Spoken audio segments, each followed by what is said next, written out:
Cool. Can everyone see that screen just so we can be sure? Yep. Yeah, excellent. Cool. So I'm going to talk about visual data science for geologists using Orange. Visual data science is also sometimes called visual programming. The reason I'm going to talk about it is because you've probably heard this term data science. It's this nebulous idea of using advanced methods for trying to do data processing and extracting more information from data that we already have. And the thing for doing data science on geological data is the best people to do it are actually geologists. And you're going to see a lot of really smart talks here today, stuff that June's already shown, and then Morgan will show you some really cool stuff in Pyrolite later on in particular. But domain experts are the best people to do data science. The two ancillary skills that geologists don't often have is coding and a lot of math behind them is sometimes the things that geologists don't have. If you try to teach data science and coding at the same time, there is an incredibly high barrier to entry for geoscientists, and it becomes very hard for them to learn how to do it. So is there a way where we can separate out the coding component from the learning data science and the maths concepts component? I teach a lot of data science courses, and I think I was looking at it's about 65 at the moment. The way to do it is to teach data that geologists are familiar with. So don't try to teach them with a famous data set about flowers or a data set about cancer rates or deaths on the Titanic. Teach them with geochemistry, teach them with geophysics. Teach theoretical concepts alongside practical examples as well as industry use cases. Isolate the data science concepts from the coding concepts, and understanding that your initial coding efforts will be very messy. That is me being particularly messy in a Humpty somewhere outside of Kalgoorlie somewhere. But that was writing code in the middle of nowhere, and my original coding efforts are horrible. So there's this open source program from the University of Ljubljana, which is called Orange. And what Orange is a visual programming language, which is similar to another programming language that you might have heard, which is called RapidMiner. There's also KNIME, which is KNIME. There's also Simulink, if you're a MATLAB user, which is also very similar. And what this is designed to do is to help you learn how to do data science and learn how to do data science concepts without having the high barrier of entry of having to learn to code at the same time. Orange is if you just type in Orange Biolab and Google it, or you can email me and we can give you some resources as well. Orange is basically a widget-based language which sits on top of Python, and particularly the Python set of libraries scikit-learn.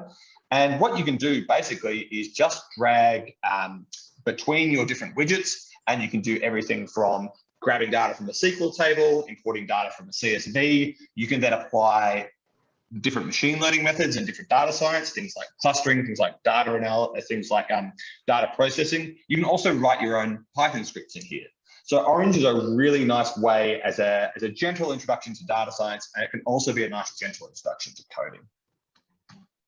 If we look at what an Orange workflow might look like, for example, this is just an example where I've gone and selected some data. I've gone and selected some columns, which basically just means I've subset to a particular set of geochemistry in this case. Up here, I've split the data into two streams. One of them I've gone and done a principal component analysis, which is something that's quite simple, but you're probably all familiar with.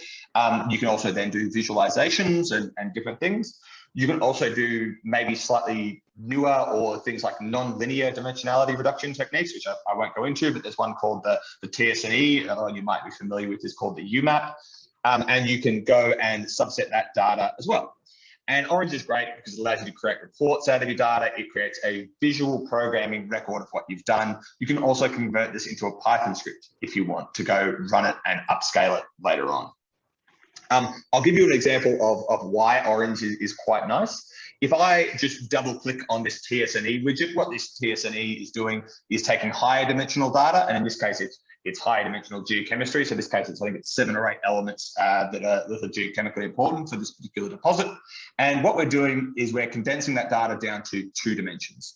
Once we condense that data down to 2 dimensions, this is a soil geochemistry survey, we can plot data on top of it.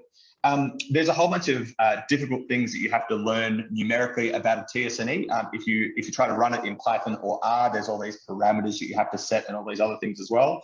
Teaching it in Orange is actually very simple because all you have to do is select your variables, choose whether you want to normalize them, and then you'll actually get a visual representation of that. You don't have to worry about messing around with ggplot, with matplotlib, or any of the plotting libraries out of anything in Python, Julia, or R. You're actually just getting straight into the data analysis phase.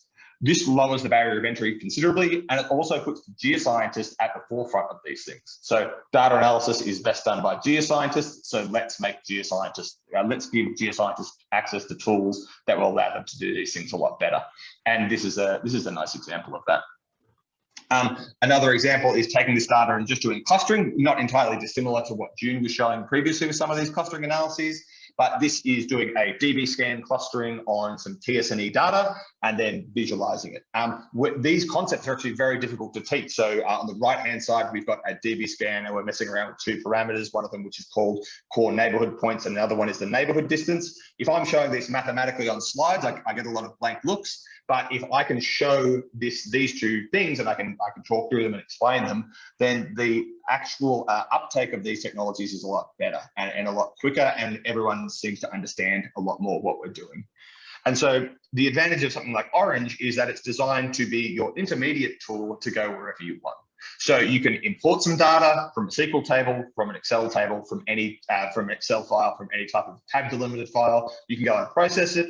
You can then save it out and view it as a watch file in another open source project such as QGIS. Or if you're a geochemist and you want to go take the data into a program that you're most happy with. So if you're an iGas user and you want to go through and do your analysis in iGas as you normally would, then Orange is a really good intermediate tool for actually doing a lot of those things as well.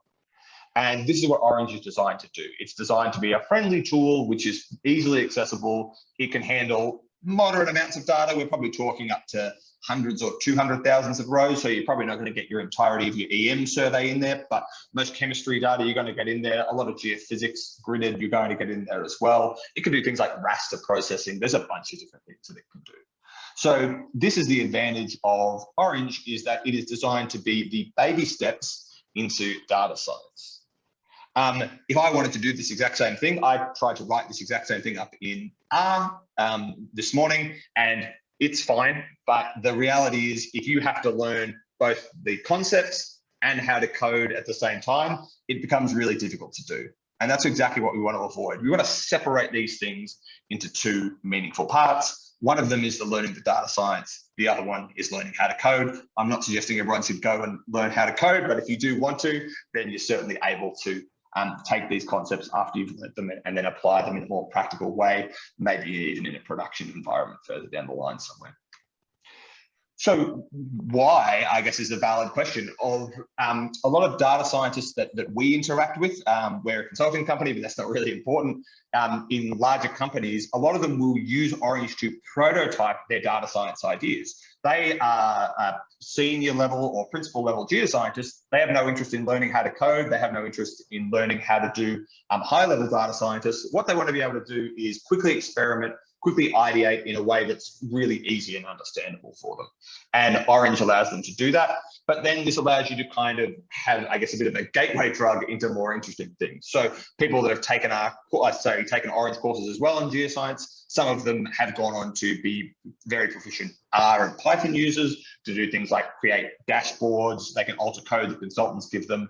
This will also lead to some people who have actually gone on and became fully fledged geological data scientists, for whatever that term means, in very large companies, in your BHPs and Rios, off the back of having a gentle introduction to data science, rather than having to be trying to decipher whether you're bad at coding or whether you're bad at data science altogether.